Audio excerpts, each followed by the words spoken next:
今天受到了震惊，泰国的泡面原来可以这么好吃。就是如果这个分类里面有满汉全席，可能就是这个样子。因为参加抖音的交换世界计划来到了泰国，然后你就会发现米其林为什么这么的便宜，它还是3星。我还在想提前了半个小时来就不用排队了。我这什么啊？算了，你不要再铺垫了，反正想吃的话一定早点来。但我还是想问，耗子药可以送走耗子对吧？那为什么愚公不用山药送走山呢？好了，在上泡面之前，我们点了一个凉拌蹄筋，它每一块非常大，肉眼可见的软糯 Q 弹，酱汁是酸辣的泰式调味，有一点像酸辣的海参。这个泡饭我可以吃3碗。他家还有个特别火的，就是凉拌三文鱼，看着非常的温柔，但是吃进嘴里有一种巨上头的青椒味，好辣。但我觉得这个酸辣味和三文鱼的油脂特别大，它像一盘泡菜肥肉。我本来非常讨厌这种网红店，但它确实有2下子这个肉。然后这个就是今天的妈妈面，我们点的是他们家最豪华的那个版本，一整盆的配料非常丰富，它里面有炸猪颈肉、蟹后腿、开背虾、猪肉丸子、鱿鱼、鸡蛋，这一盆感觉够3个人吃了。我第一口吃进去的感觉就是它这个汤底之浓郁，蟹腿已经是给你剥好的，因为没有壳，所以那个蟹肉在汤里已经泡得非常的入味。嗦一口蟹腿，再来一口面，碳水加海鲜的满足，怪不得它拿米其林。你再用里面的泡面裹满蛋液，再加上这个汤里它加的椰奶，让那个面条会有一种鲜甜的味道。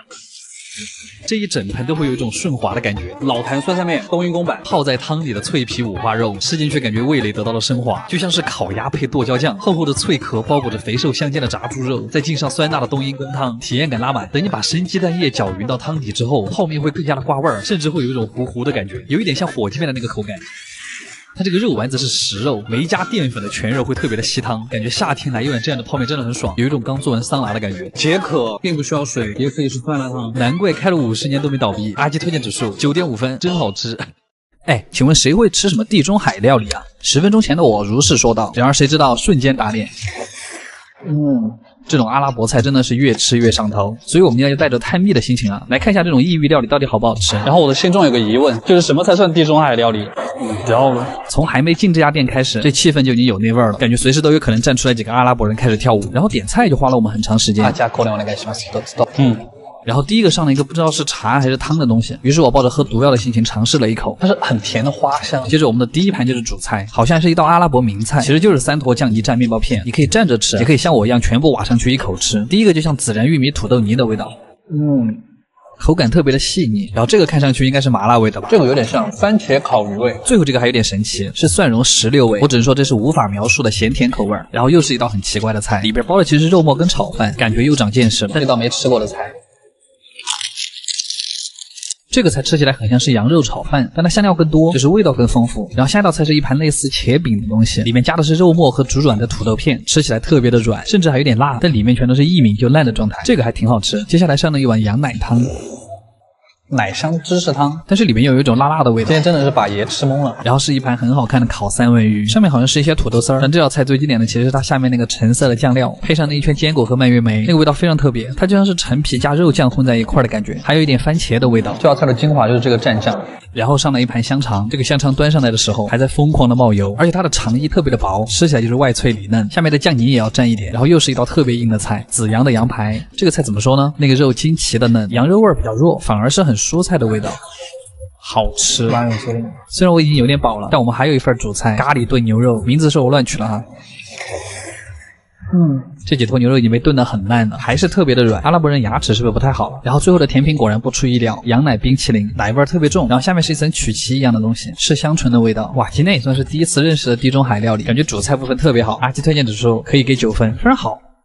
看玩意儿，今天终于又吃到了家满分店铺，好不容易啊！我算是直接吃顿悟了。就是好的寿司店靠的并不是浮夸的装修，而是要看师傅的技艺高不高超，还有食材的搭配方式。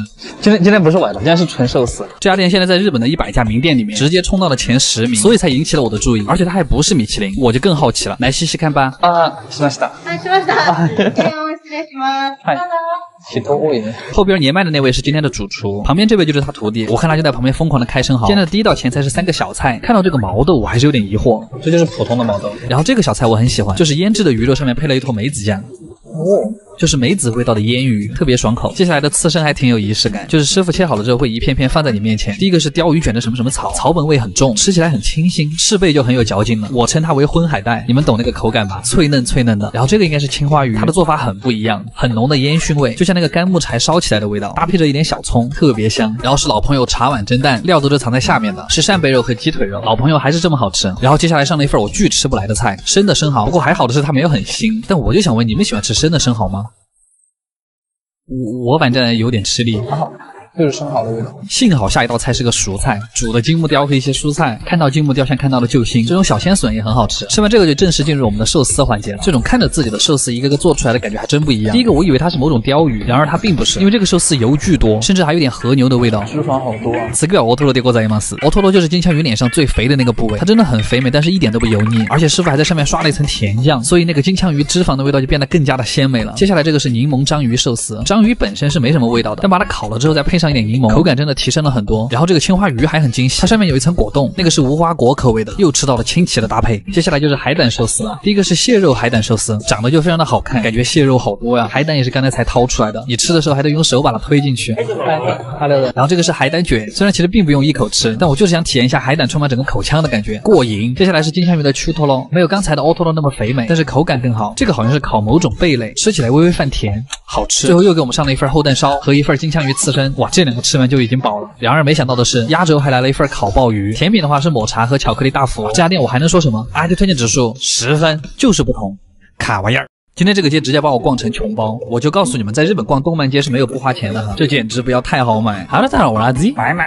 我最近好像吃的太多了一点。就是我在想一个事儿，就是我们看过的最老的动画是什么？我印象中好像是龙珠，又好像是福星小子，好像火影也挺早。但其实你会发现，小时候我们看的那些作品大部分都是 Jump 的，就非常热血。今天我们就来一起逛一下街吧。东京的动漫街呢，主要有3条。秋叶原这条街就是什么东西都有，其次是中野百老汇，里面主要是卖一些老 IP 的周边，然后还有一个就是池袋，这个地方主要是贵。但我们今天还是主要看一下 Jump 的东西吧，毕竟你要知道，最火的鬼灭之刃和咒术回战都是从这里面出来的。我们现在已经到门口了，哇，这里真的超酷！一进门就是家教和银魂的等身雕像。今天我们就在这儿刷卡吧。这个东西很厉害，它是漫画原稿的复刻，都是一些耳熟能详的名场面，而且这个纸都是跟原稿的纸是一样的，哇，特别的精致。还有约定的梦幻岛，我特别喜欢这个。这还能不买吗？这个难道就是海贼王最新的盲盒吗？咒术的小盲盒也好可爱。就是基本上江浦历史上的作品，在这儿都能很轻松的找到。看到的圣斗士星矢是不是有很怀念的感觉？日语读作 Saint Seiya， 我一直觉得这个发音好性感。你们还记得星矢、子龙、冰河这几个角色吗？小时候就觉得黄金12宫真的帅爆了。我最后在店里反正是买了一个牧羊做的手办，就是有点贵。逛完了这个，旁边还有一个任天堂专卖店，感觉今天的钱包君要下线了。这个超级玛丽的杯子我肯定要了。动物之森这个衬衣好像可以拥有，不知道大家今天有没有看到自己喜欢的作品？那个死神的粉丝就不用问了哈，他已经销声匿迹了。也不知道你们喜不喜欢这种快乐的逛街视频。今天就这样吧，我反正很快乐。阿基推荐指数8分，买就完了，卡玩意儿。你们有没有发现一个事儿？就是越贵的一餐越容易把人吃睡着。今天我们去的这家餐厅就非常的催眠。催眠不仅仅是因为它的环境，更多的是服务员每次上菜都会给你讲解半天。我是来吃饭的，哥哥。全菜上完了吗？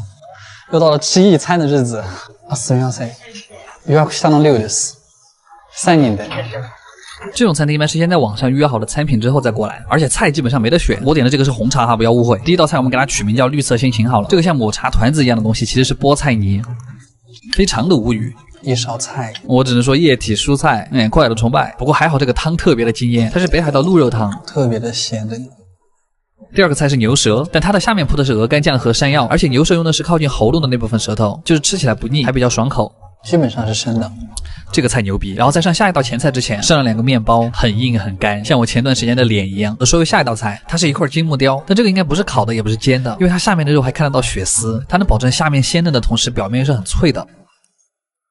上面那层皮就跟 A4 纸一样薄。接下来这个是他们家最招牌的一道前菜，我们就叫它黄色心情好了。上面是鸡蛋泡沫，黄色的是咸奶油，然后里面包的是鹅肝，还加了一点葡萄干在里面，就是整体吃起来像甜品但是又有奶油鹅肝的香味儿，所以吃起来特别的奇妙。第一次吃这种味道的鹅肝。第一道主菜是这个意面，上面是一些干野菜。虽然说这个是意餐，但这个面怎么看怎么都像蟹挂面，感觉有被糊弄到，很好吃啊。然后第二道主菜是一条鲶鱼，6月份吃鲶鱼是日本的一个习俗吧。鱼的下面是一坨绿色的米饭，虽然看起来一点也不像主菜，鱼身非常的软，有一种苦涩的香味儿，味道是高级的。最后的这道主菜就是今天最大的主角——北海道农场的鹿排，因为他家是用香槟酒去了腥味儿，所以它端上来的时候都是一股香槟的味道，特别装逼。3分熟，吃起来的口感跟牛肉差不多，但是味道是那种有点像乌鸡汤的药材味儿，完全没有牛排那种很油腻的味道，有一点点红酒的味道。然后旁边是芦笋土豆泥梅子酱，特别喜欢这道菜。然后第一道甜品是芹菜冰淇淋，我第一次吃这种搭配，不过味道意外的很夏天。最后一道甜品我们就叫它红色心情吧，上面是一层红酒果冻，下面藏了一堆冰淇淋巧克力车厘子，感觉这就比木瓜高级多了。总的来说，今天吃了很多菜，虽然有些菜的设计意义不明，但整体还是比较满足。阿基推荐指数8分，看玩意儿。